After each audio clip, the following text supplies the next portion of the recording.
میری امت میں سے جو بھی درود بھیجتا ہے وہ درود مجھ پہ پیش کیا جاتا ہے. فمن كان أكثرهم علي صلاة أقربهم مني منزلة، جو جتنا زیادہ درود بھیجتا ہے وہ زندہ ہے تب بھی، قیامت کے دن آئے گا تب بھی سب سے قریب میرے وہ ہے. اور رسول اللہ صلی اللہ علیہ وسلم نے فرمایا تم درود بھیجو نہ بھیجو، ہر صبح ہوتی ہے 70,000 فرشتے آ کے اپنے پروں سے رسول اللہ صلی اللہ علیہ وسلم کے صحابی بیان کرتے ہیں، آپ کی قبر کو ڈھانپ لیتے ہیں. شام تک یہ 70,000 فرشتے اللہ کے رسول کے لیے دعائیں کرتے ہیں برکت کی. وہ چلے جاتے ہیں، شام کو 70,000 اور آ جاتے ہیں، صبح تک یہی کچھ وہ کرتے ہیں. وَإِذَا انشَقَّتِ الْأَرْضُ خرج، اللہ کے رسول صلی اللہ علیہ وسلم کی قبر مبارک کو قیامت کو کھولا جائے گا. جب آپ نکلیں گے تو 70,000 فرشتوں کے پروٹوکول کے ساتھ تشریف لائیں گے.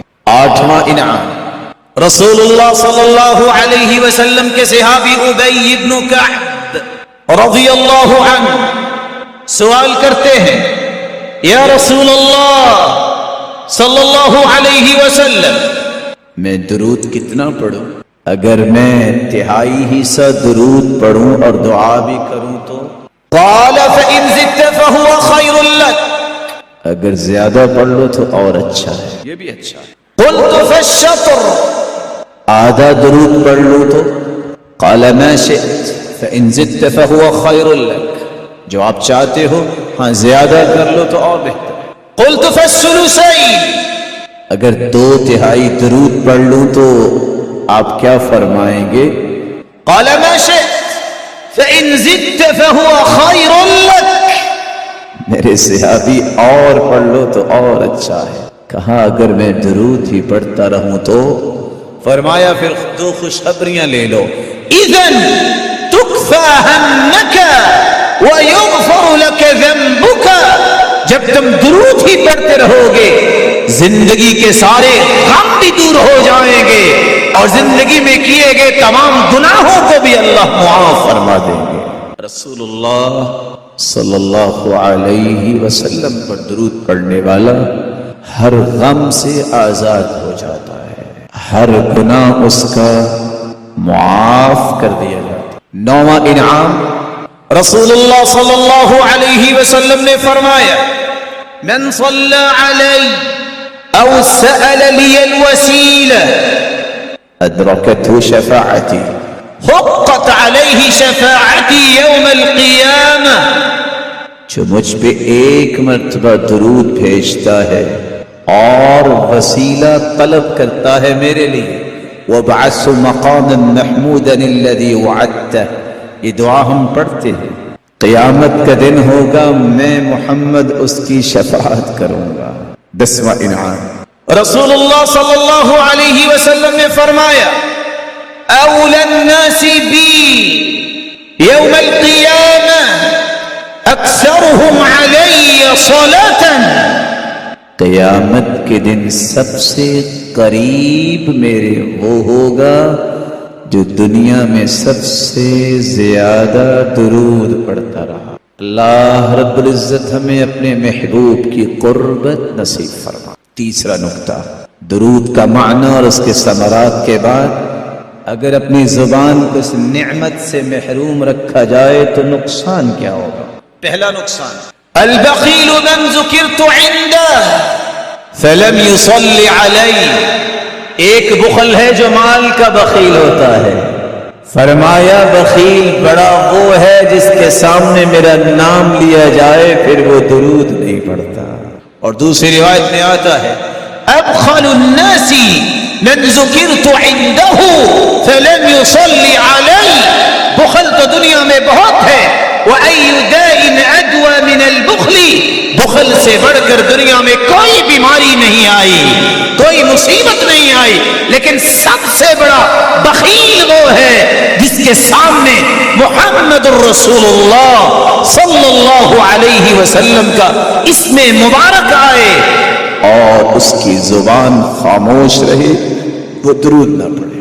دوسرا نقصان، رسول اللہ صلی اللہ علیہ وسلم نے فرمایا ما جلس قوم مجلسا لا يذكر الله فيه ولم يصلوا على نبيهم إلا كان مجلسهم عليهم ترة يوم القيامة۔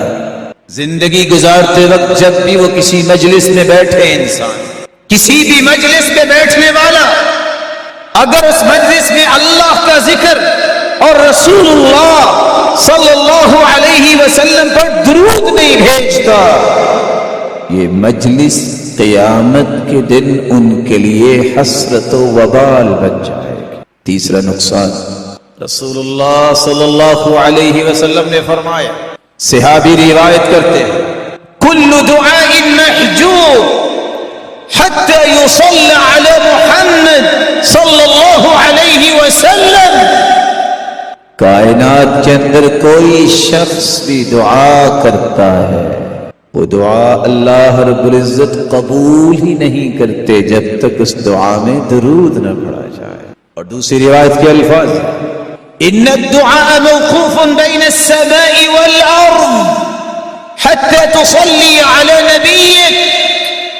جب تم دعا کرتے ہو تو جب تک تم درود نہیں پڑھتے وہ دعا زمین و آسمان کے درمیان رکی رہتی ہے۔ درود پڑھو گے تو یہ اللہ کے پاس جائے گی، شرف قبولیت سے نوازی جائے گی، ورنہ یہ دعا اللہ کے ہاں قبول نہیں۔ چوتھا نقصان، اللہ تعالیٰ کا یہ قانون ہے، جب کوئی شخص طبی موت مرتا ہے، اللہ ایمان کی حالت میں ہمیں اپنے پاس بلائے، تو انسان کی روح کا اخراج اس کے نوز سے ہوتا ہے۔ آپ نے شاید کبھی ملاحظہ کیا کہ میت کے ناک میں کچھ معمولی سا خم رائٹ یا لیفٹ ہوتا ہے، اس کو بولتے ہیں مات حتف انفی، یہ طبی موت مرا ہے۔ لیکن بعض لکھنے والے لکھتے ہیں کہ اگر کوئی ایکسیڈنٹ ہو یا انسیڈنٹ جس میں اس کی موت واقع ہوئی تو پھر جو زخم بڑا ہوتا ہے اس زخم سے اس کی جان نکلتی۔ حدیث کہتی ہے رغم انف رجل ذکرت عنده فلم يصلي علی۔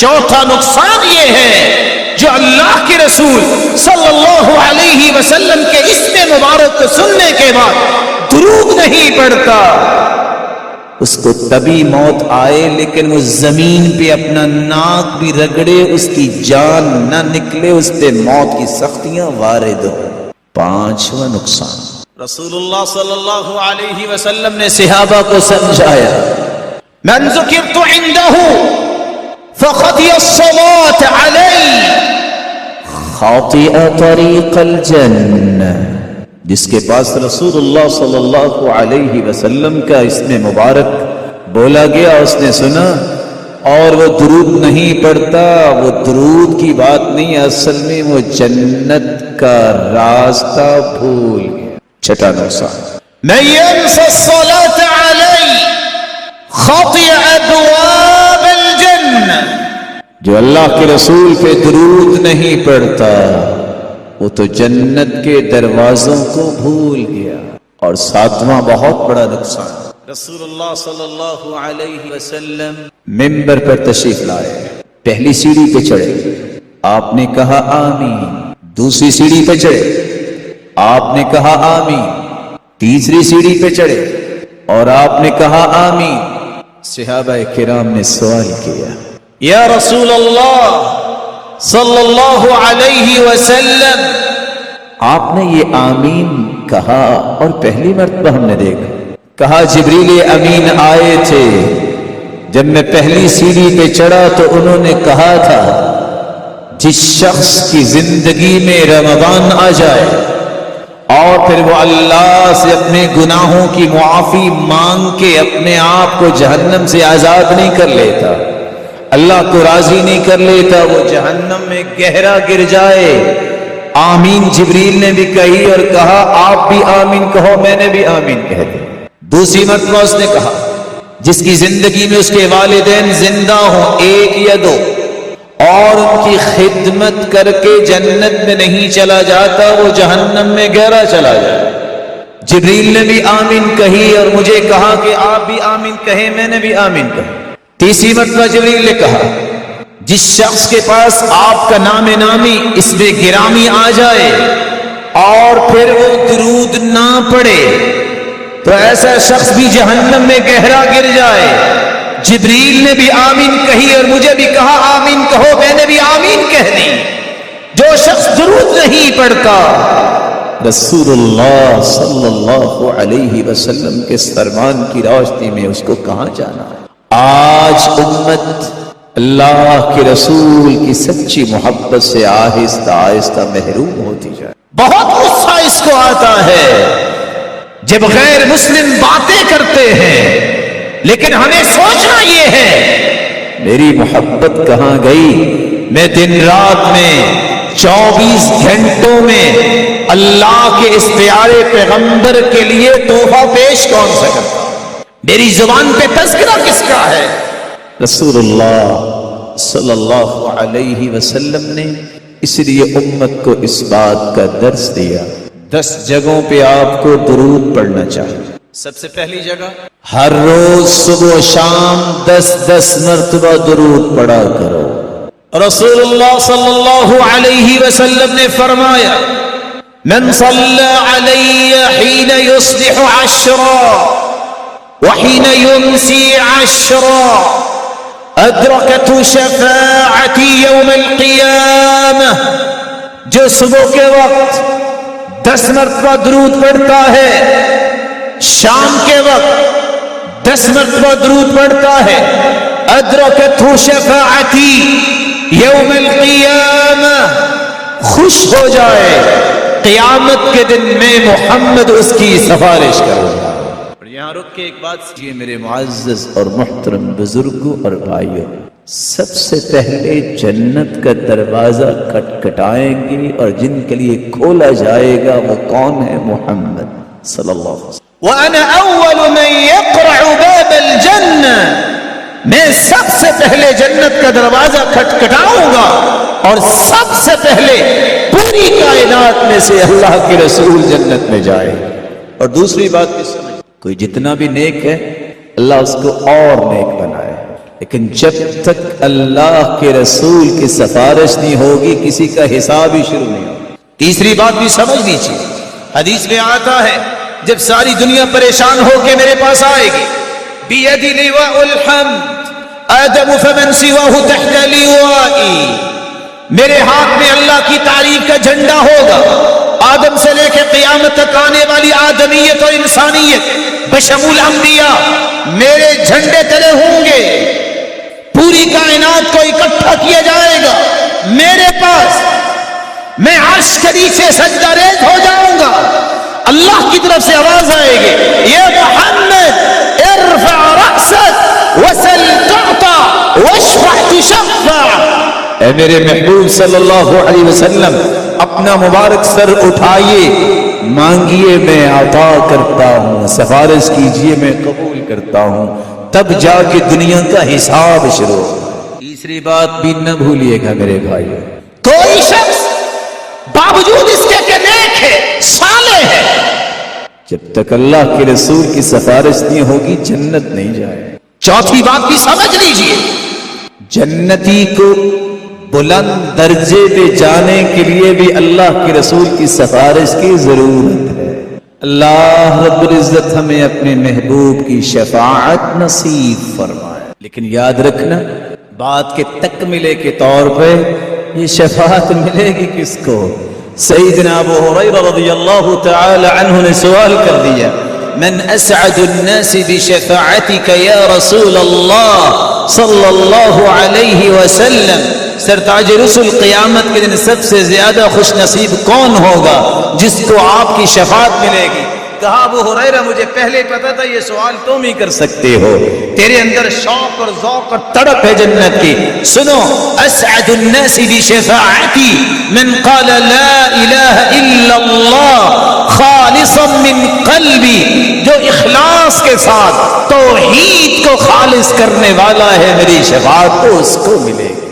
صبح و شام اللہ کے رسول کی شفاعت کا حقدار بننے کے لیے درود پڑھو۔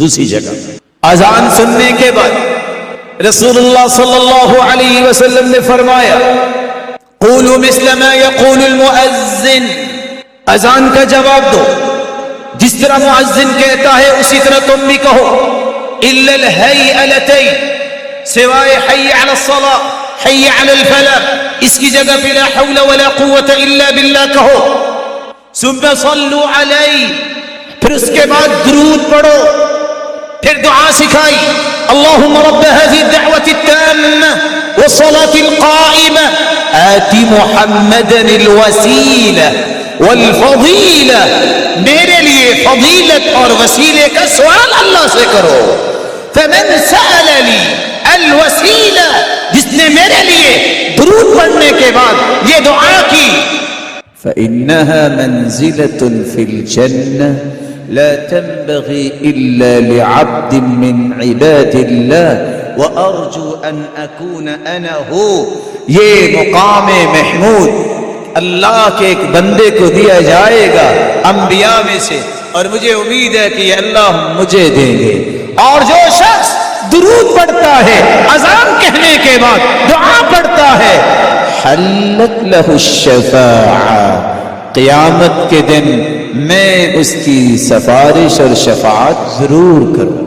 یہاں ایک بات کا اضافہ کر لیجئے میرے معزز اور مکرم بھائیوں، من لم يجب الاذان لم يدخل الجنہ، جو اذان کا جواب نہیں دیتا وہ جنت نہیں جائے گا۔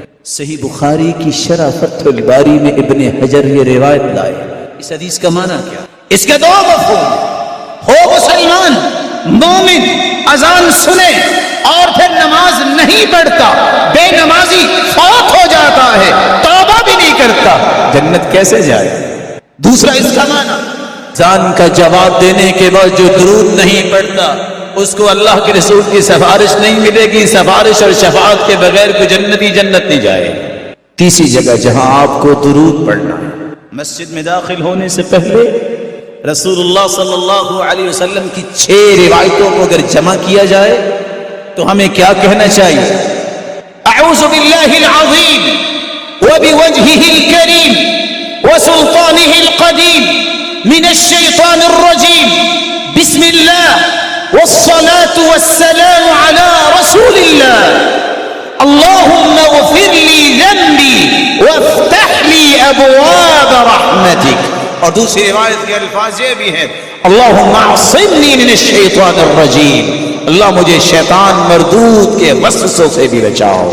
تو تیسری جگہ جہاں ایک مسلمان کو درود پڑھنا چاہیے مسجد میں داخل ہوتے وقت اور مسجد سے خارج ہوتے وقت۔ چوتھی جگہ جہاں ایک مسلمان کو درود پڑھنا ہے جب آپ تشہد میں بیٹھتے ہیں، التحیات للہ والصلوات والطیبات، اس دعا کو پڑھنے کے بعد اشہد ان لا الہ الا اللہ، پھر فرمایا ثم یصلی علی، پھر درود پڑھے، اور جو درود پڑھتا ہے حدیث کے الفاظ ہے اللہ کے رسول صلی اللہ علیہ وسلم نے دیکھا ایک شخص نماز پڑھ رہا تھا، تشہد میں بیٹھا اور اس نے درود نہیں پڑھا، دعا کی، فرمایا عجل ھذا، اس نے تو جلد بازی کی ہے۔ ایک دوسرے کو دیکھا وہ درود پڑھ رہا تھا، آپ نے فرمایا ادع تجب، تم نے اللہ کی تعریف بھی کی اور ساتھ اس کے محبوب پہ درود بھی بھیجا، مانگو جو مانگتے ہو اب تیری دعاؤں کو اللہ قبول فرمائیں گے۔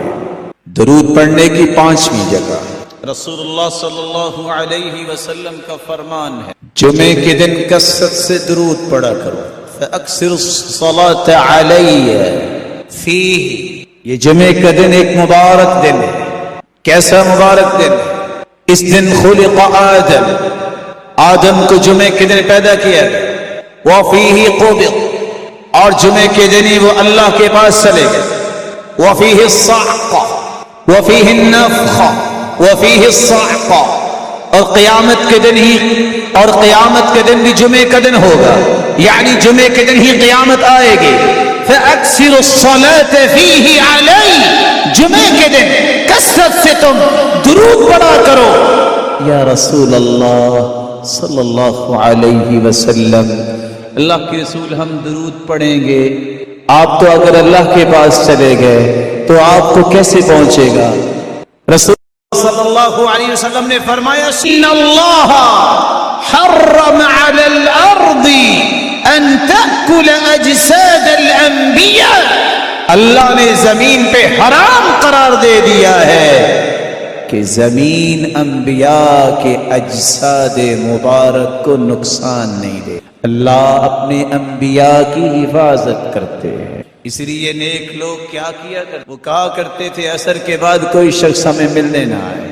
آپ کے لیے تو مشکل ہو جائے اگر آپ کو کہہ دیا، وہ کہتے تھے عصر کے بعد ملنے نہ۔ سبب کیا ہے؟ کیونکہ حدیث میں آتا ہے جمعے کے دن ایک ایسی مبارک گھڑی ہے جو مانگو اللہ عطا کر دیتے، اور اس گھڑی کے بارے میں دو روایتیں، خطبہ شروع ہو الی ان تقضى الصلاۃ، خطبے کے شروع سے لے کے نماز ختم ہونے تک یہ گھڑی ہے، اور دوسری روایت میں آتا ہے من بعد صلاۃ العصر الی ان تغرب الشمس، عصر کی نماز سے لے کے جب تک سورج غروب نہیں ہو جاتا اتنا مبارک وقت ہے کہ جو بھی دعا کرو گے اللہ قبول فرماتے ہیں۔ تو وہ کیا کیا کرتے؟ عصر کے بعد دروازہ بند کرتے، یا دعا کرتے یا درود پڑھتے۔ مبارک گھڑی ہے قبولیت کی اور درود کا حکم ہے، ان دو کاموں کے لیے اپنے وقت کو خاص کرتے۔ یہ محبت ہے، یہ عقیدت ہے، یہی اصل محبت اور وفاداری ہے کہ جو اللہ کے رسول سے سچا محبت کرنے کا دعویٰ کرتا ہے اس کو کثرت سے درود پڑھنا چاہیے۔ کتنی باتیں ہوگی؟ جاگ رہے ہیں؟ کتنی باتیں ہوگی؟ میں نے تو 5 بیان کی ہیں، 6 کیسے ہوگی؟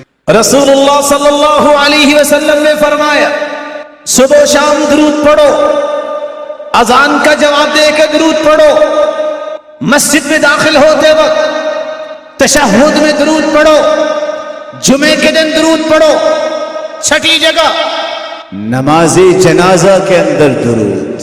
صحابی کہتے ہیں السنة في صلاة الجنازة أن يكبر ثم يقرأ بفاتحة الكتاب بعد التكبيرة الأولى ثم يصلي على النبي صلى الله عليه وسلم۔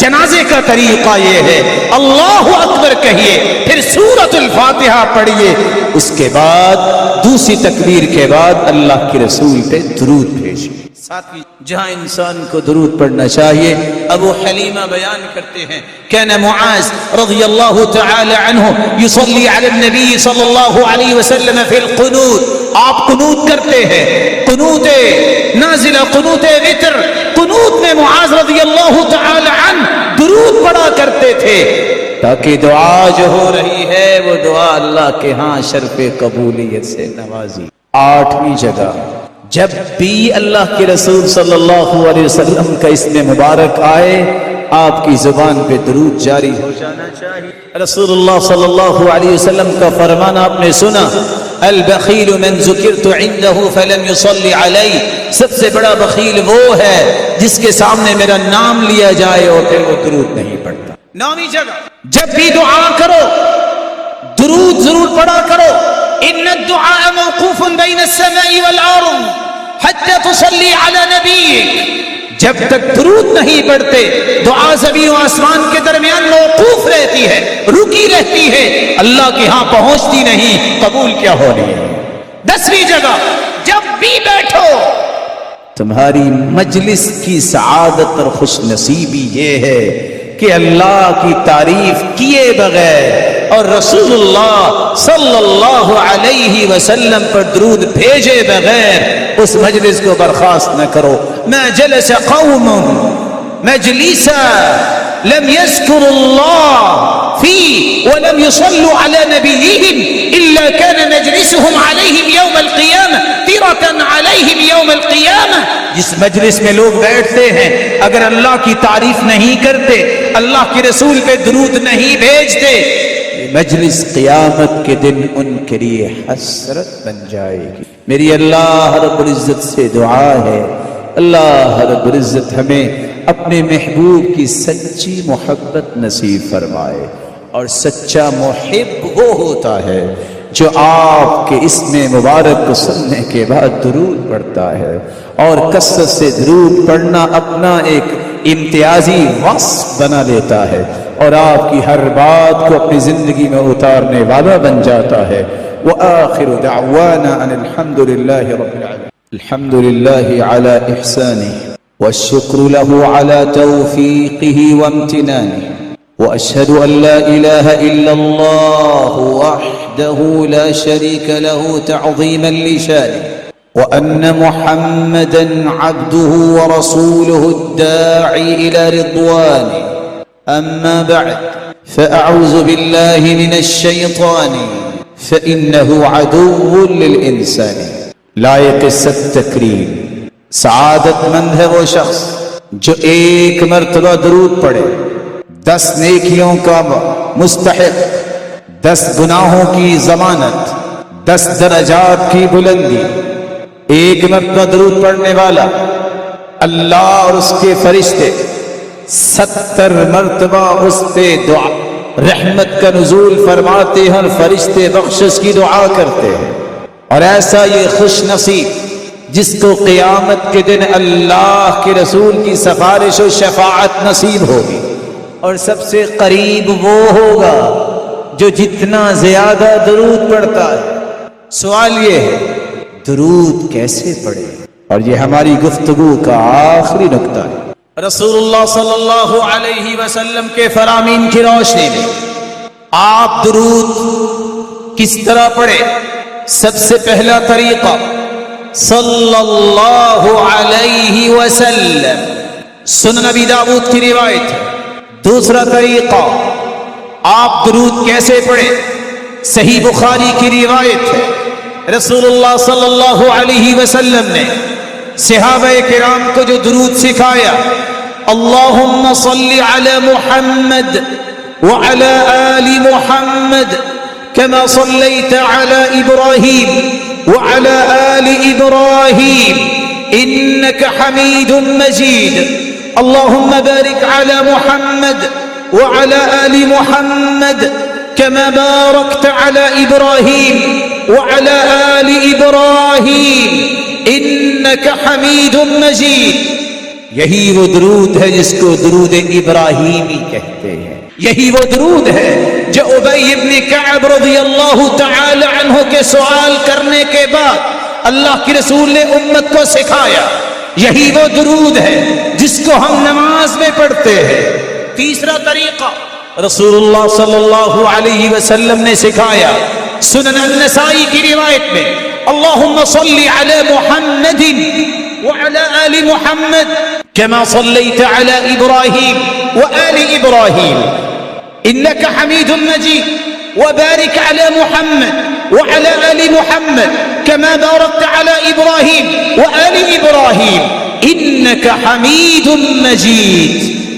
چوتھا طریقہ رسول اللہ صلی اللہ علیہ وسلم نے سکھایا، اللهم صل على محمد عبدك ورسولك محمد صلى الله عليه وسلم كما صليت على إبراهيم وآل إبراهيم وبارك على محمد عبدك ورسولك محمد صلى الله عليه وسلم كما باركت على إبراهيم وآل إبراهيم إنك حميد مجيد.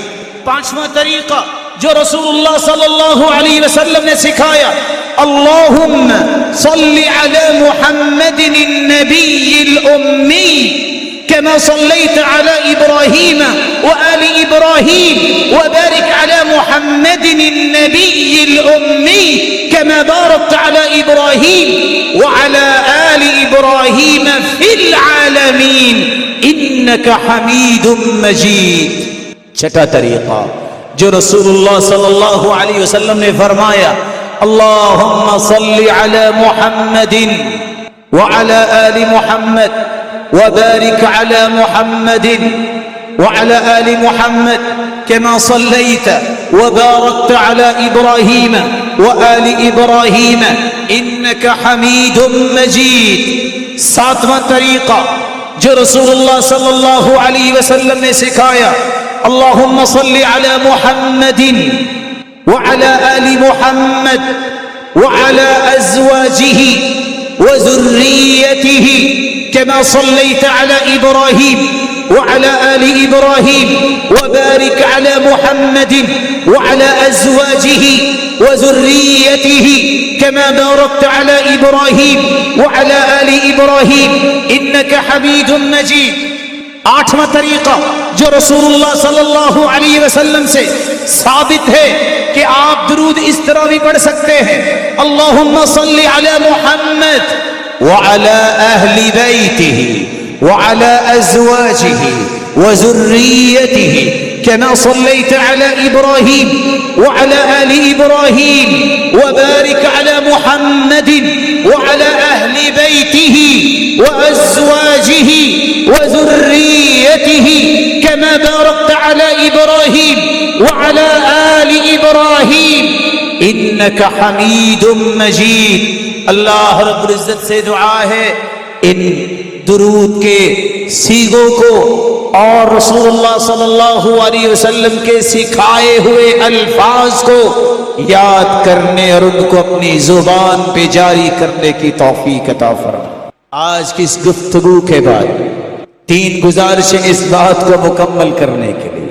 سب سے پہلی گزارش، بینگ اے مسلم، ہر مسلمان کی ذمہ داری ہے اگر وہ اپنی روحانیت کو ہر وقت مینٹین رکھنا چاہتا ہے، ہر وہ مسلمان جو سچا متمنی ہے اور حقیقی خواہش رکھتا ہے میں اللہ کے قریب رہوں، ایک پہلا اصول اس کے لیے یہ ہے نماز کی پابندی، قرآن کی تلاوت، اللہ کا ذکر، اور خصوصاً چوتھی بات جو آج ہم نے بیان کی، اللہ کے رسول پہ درود بھیجنا. تک یہ 4 چیزیں ہر روز اپنا معمول انسان نہیں بناتا، کبھی بھی دین اور روحانیت کی خوبصورت شکل اس کی زندگی میں نہیں آ سکتی. تقرب الہی عبادت کے بغیر نہیں، تقرب الہی قرآن سے وابستگی کے بغیر نہیں، تقرب الہی اللہ کے ذکر کے بغیر نہیں، تقرب الہی دنیا میں اور آخرت میں اللہ کے رسول پر درود بھیجنے کے بغیر ممکن ہے. دوسری گزارش، رسول اللہ صلی اللہ علیہ وسلم نے امت کو 2 باتیں سمجھائیں.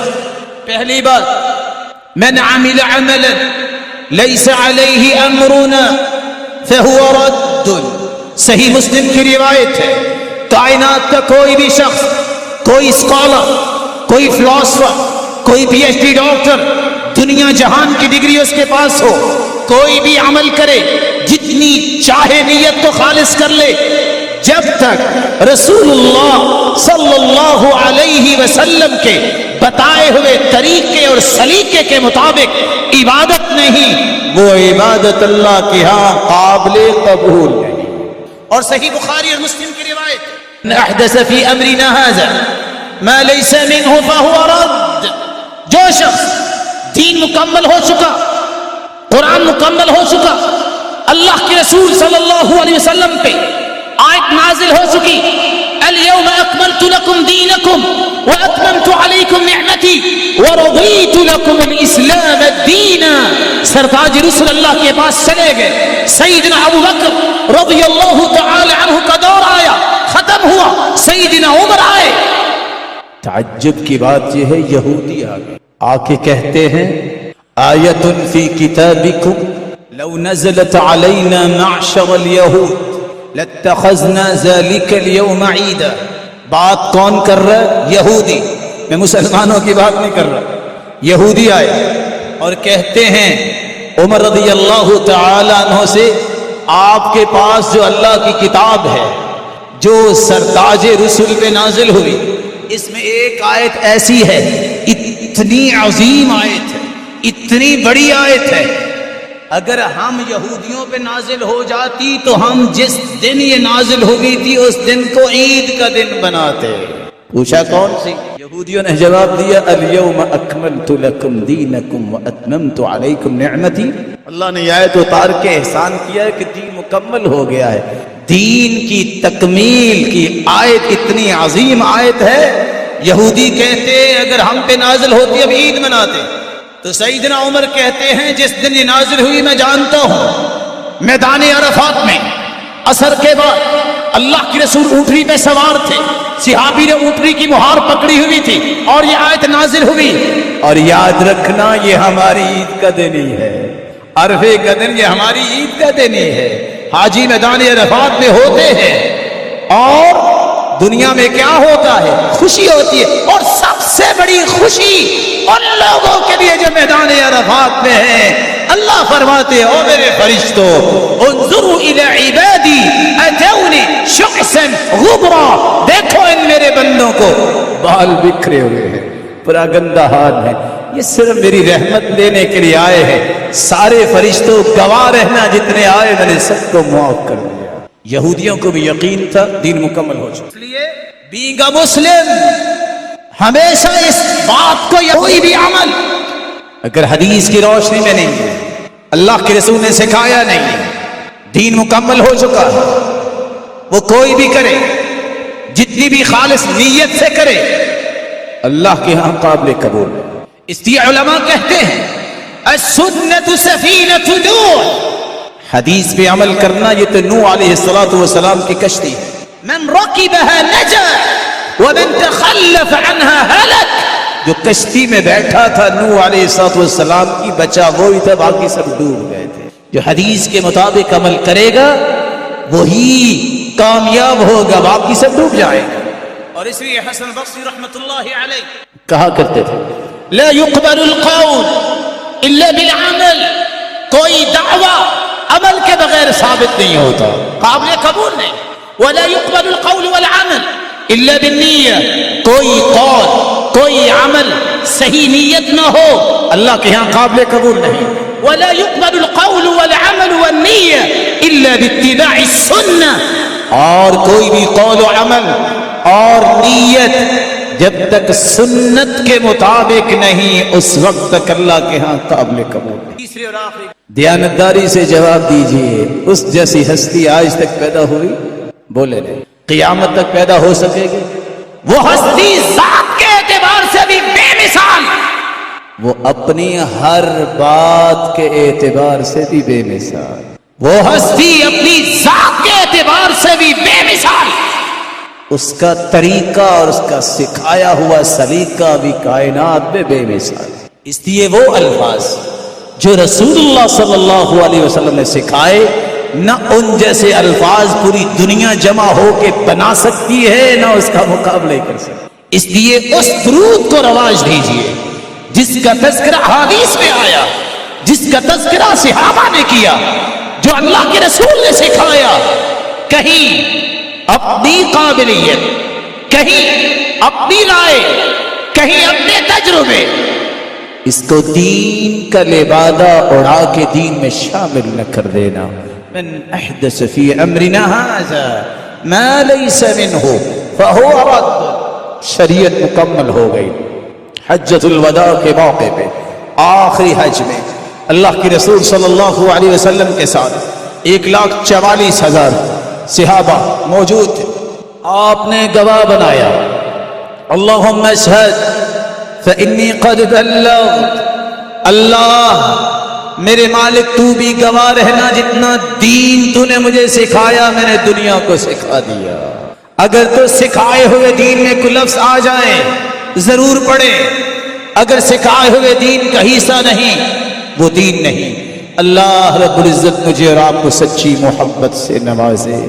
الہ العالمین ہمیں کثرت سے درود پڑھنے کی توفیق عطا فرما اور قیامت کے دن اپنے محبوب کی رفاقت نصیب فرما. الہ العالمین اپنے دیدار کا مستحق بنا. وآخر دعوانا الحمد للہ رب العالمین.